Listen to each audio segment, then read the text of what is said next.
Greetings fellow Decepticons, Soundblaster 1987 here with another Transformers movie bus review, this time from a Dark of the Moon toy line, Darksteel. This is an extensive repaint and minor retool of the deluxe Sideswipe mold, specifically the Dark of the Moon topless convertible version. That is based in the colours and such like, and was based towards Fuzor Quickstrike as an homage to him, which also extends to the weaponry, which I'll show off in a sec. So, as you can see, the weapons Bean comes with are an homage to Quickstrike's Beast Mode weapons as well. So you've got a twin Cobra Fang blade weapon here, and a spring-loaded MechTech Scorpion Stinger. Obviously a reference to the Fuzor alternate forms of Beast Wars Quickstrike, and then they can be pushed together like so. Plugging this clip into the port on the opposite weapon to lock them together in the combined form. Let's try that again, shall we? The trouble is, this weapon is bigger than Quickstrike. Darksteel's an entire robot mode, so it's going to be hard for him to hold it properly. So, as you can see, here's a roofless Corvette Stingray convertible based on the Dark of the Moon Sideswipe retool, or completely new mold. I don't have a Revenge of the Fallen Sideswipe, so I don't know exactly whether it's a new mold or just retooled. But one thing I do know is the Dark of the Moon's MechTech weapons were the first instance of self-concealing spring-loaded weapon ports of the 5mm size. So each of these 5mm ports has got a little spring-loaded panel underneath it that closes itself when the weapons are removed from it. For size comparison, here is Darksteel's car mode next to Beast Wars Quickstrike's Scorpion Cobra mode. You have to excuse Quickstrike, I've lost his Scorpion head for the time being.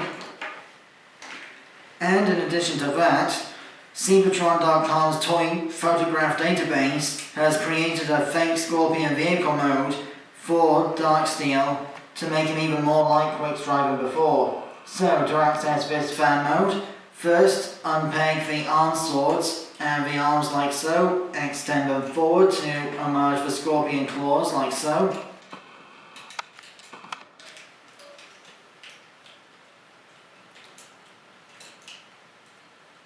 Then unpeg the rear bumper from the robot legs and fold it upwards like so. And attach the full combined weapon at this 5mm peg onto the rear bumper weapon port like so.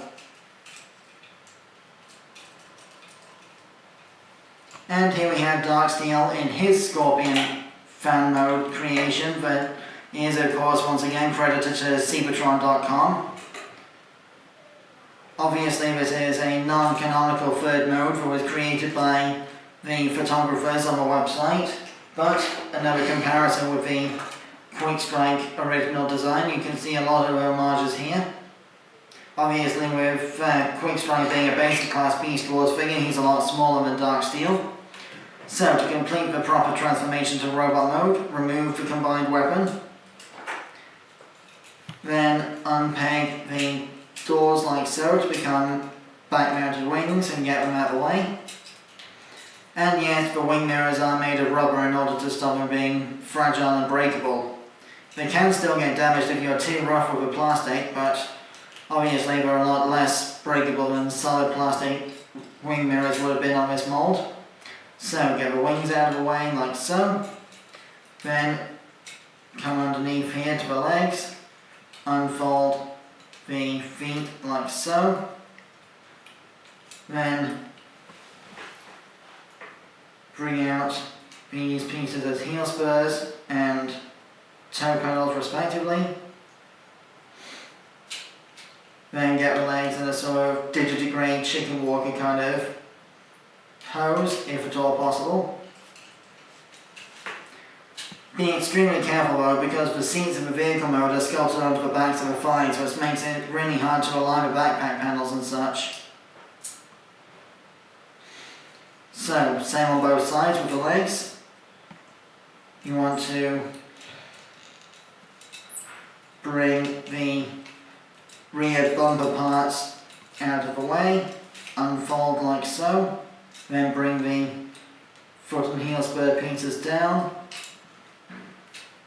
digitigrade leg formation,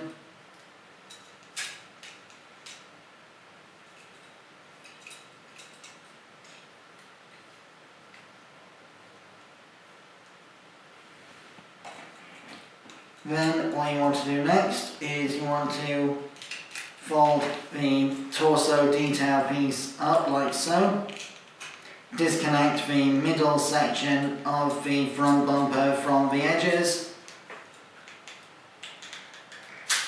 disconnect it from the windshield and fold it back, then fold the rest of it down like so to become the chest and expose the head. Then bring the arms up, rotate them down, straighten them out, straighten out the swords and flip out the fists. Same on both sides. There's a lot of parallel instructions with these figures.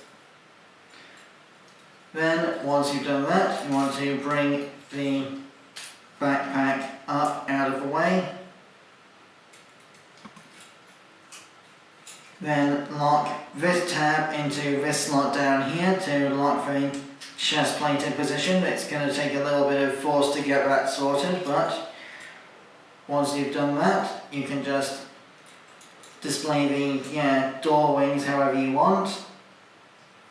I personally just have them flowing down the back like this, sort of like the Dirge and Ramjet wing cape from Generation 1, along with the folded up roof and backpack section. And here we have Darksteel in his robot mode, as best I can manage anyway. I don't currently own the Revenge of the Fallen Sideswipe mold, nor the original Sideswipe version of this figure, but for size comparison, here he is with a 12-inch Cyberman from the Doctor Who franchise, which I'll be covering next time. And if I can just get Quickstrike transformed into his robot mode for a moment.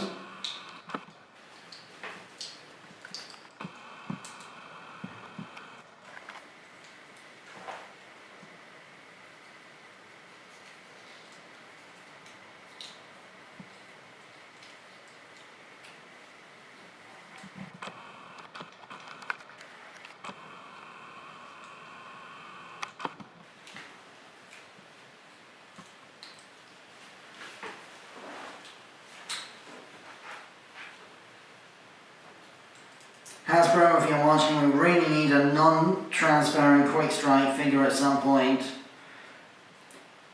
The teal and the orange and the dark brownish grey can stay, but please, for the love of Primus, replace this transparent plastic with the metallic mustard yellow you used on Darksteel. If you're to make a deluxe class Quickstrike for the Legacy line next year. As you can see, the colour homages are pretty obvious. And obviously the only thing missing is the orange, although that's technically on the windscreen and the light piping and such on Darksteel. Darksteel can technically hold his giant weapon, but it's bigger than he is, so it's not going to be a very comfortable fit in his hands, and obviously he wouldn't even need hands with these Sideswipe arm swords. Articulation-wise, you've got a ball joint at the neck for an expressive range of motion, and that head is very snake-like, again in homage to Quickstrike.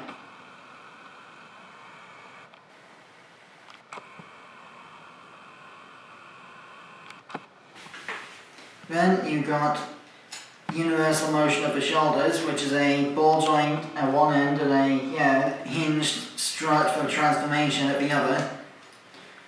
Then a bicep swivel cut just above the elbow, a soft ratchet at the elbow that goes both ways for some reason, no wrist swivel, but you do get an in and out hinge for transformation, and you also get a swivel at the sword so you can put it away for more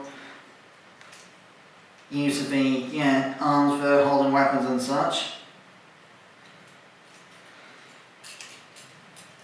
Nothing of a waste, but you do get ball jointed hips, thigh swivel, and double knees due to the digitigrade configuration of Sideswipe's legs. Then you've also technically got an outward ankle tilt from this transformation hinge, as well as swivels for the foot and the ankle, the heel spur pieces as well. And you can technically just fold both up so you've got a movie accurate Sideswipe wheel foot, but it's hard to balance the figure that way, so I just keep it with the standard foot configuration like so. That more or less concludes my review of the Dark of the Moon Darksteel figure. I have been Soundblaster1987, thanks again for watching, and join me next time for my first ever Doctor Who review, when I'll be looking at the 12-inch 2006 Cybus Industries Cyberman from the David Tennant years. Till then, till all are one.